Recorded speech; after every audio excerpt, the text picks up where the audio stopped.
Selamat datang pada video pembelajaran Membangun Resiliensi pada Remaja. Di sini kita belajar bagaimana cara membangun ketangguhan dalam kesehatan mental di tengah-tengah zaman yang penuh dengan perundungan dan tekanan mental. Apakah arti kata remaja itu?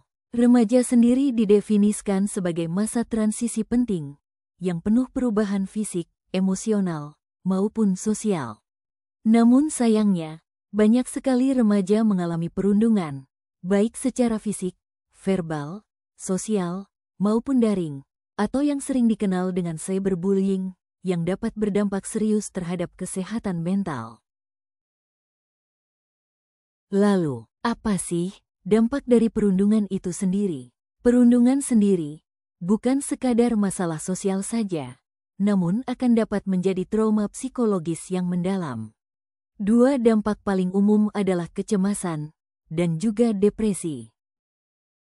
Mari kita mengenali beberapa efek gangguan yang diakibatkan oleh perundungan. Yang paling umum pertama adalah gangguan kecemasan. Adapun gejala umumnya berupa, yang pertama, rasa khawatir berlebihan. Kedua, sulit tidur atau mimpi buruk. Detak jantung meningkat. Yang ketiga, gelisah atau tidak bisa fokus. Keempat, menghindari situasi sosial. Akibat jangka panjang yang dapat ditimbulkan dari kecemasan adalah gangguan kecemasan sosial, gangguan panik, ketergantungan pada orang lain. Gangguan lain yang umum diakibatkan adalah depresi. Gejala umum yang diakibatkan adalah sedih terus-menerus, kehilangan minat pada aktivitas, perubahan nafsu makan, merasa tidak berharga, pikiran untuk menyakiti diri sendiri.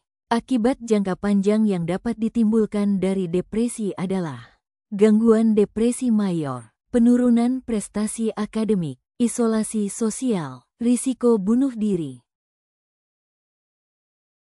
Bagaimana cara kita membangun resiliensi? Yang pertama adalah dengan cara meningkatkan kesadaran diri, mengenali, memahami, dan merefleksikan pikiran, perasaan, nilai, serta perilakunya sendiri, serta menyadari bagaimana hal-hal tersebut memengaruhi orang lain dan situasi di sekitarnya. Yang kedua, membentuk pola pikir tangguh untuk mampu menghadapi gejolak pergaulan dan tekanan mental. Yang ketiga adalah mengelola stres secara sehat. Untuk mengelola stres ini ada beberapa hal yang bisa dilakukan. Pertama, kenali jenis stres yang dihadapi. Kemudian, kelola pemicu stres yang bisa dikendalikan. Lakukan relaksasi dan terapi pernafasan, maupun meditasi. Bangun juga rutinitas sehat dengan tidur cukup, makan seimbang, olahraga rutin, dan kurangi paparan stresor digital. Yang keempat, bangunlah dukungan sosial yang baik dan sehat, optimalisasi hubungan sosial pertemanan, komunikasi dengan keluarga, dan lingkungan dimanapun kita berada. Yang kelima, meningkatkan komunikasi asertif. Komunikasi asertif merupakan kemampuan seseorang menyampaikan pikiran, kebutuhan, dan perasaan secara jujur, jelas, dan tetap menghargai orang lain. Langkah yang bisa dilakukan untuk komunikasi asertif adalah kenali perasaan dan kebutuhan diri sebelum berbicara. Gunakan pernyataan, saya, misal, saya merasa cemas ketika, untuk menghindari menyalahkan pihak lain. Sampaikan dengan nada tenang dan kontak mata baik, tanpa agresi atau penarikan diri. Dengarkan aktif dan tunjukkan empati pada lawan bicara.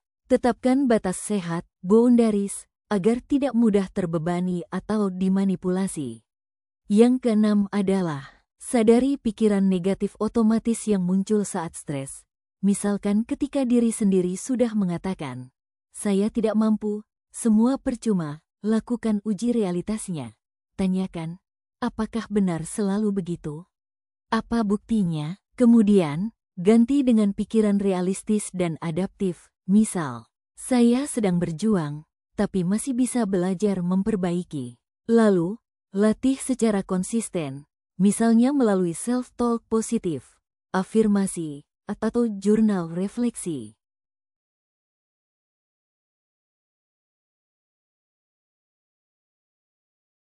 Tingkatkan peran lingkungan. Yang pertama, optimalisasi peran dari orang tua. Orang tua perlu memberi dukungan emosional dan penerimaan tanpa menghakimi seorang anak. Menjadi teladan dalam mengelola stres dan berkomunikasi positif.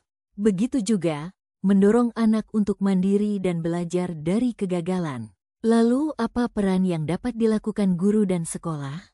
Pertama, menciptakan iklim belajar yang aman dan inklusif. Lalu, mengajarkan keterampilan hidup, life skills, seperti problem solving, empati, dan komunikasi asertif. Mendeteksi dini tanda stres atau gangguan mental dan bekerja sama dengan konselor.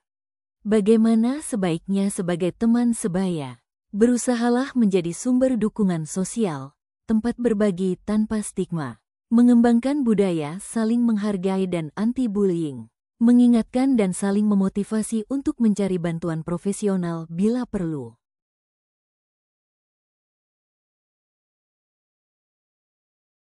Baiklah, kita sudah sampai pada penghujung, yaitu kesimpulan dari video pembelajaran ini. Resiliensi merupakan keterampilan yang bisa dilatih. Dukungan dan latihan mental akan menumbuhkan remaja yang tangguh. Remaja sendiri dapat bangkit dan tumbuh dari pengalaman sulit.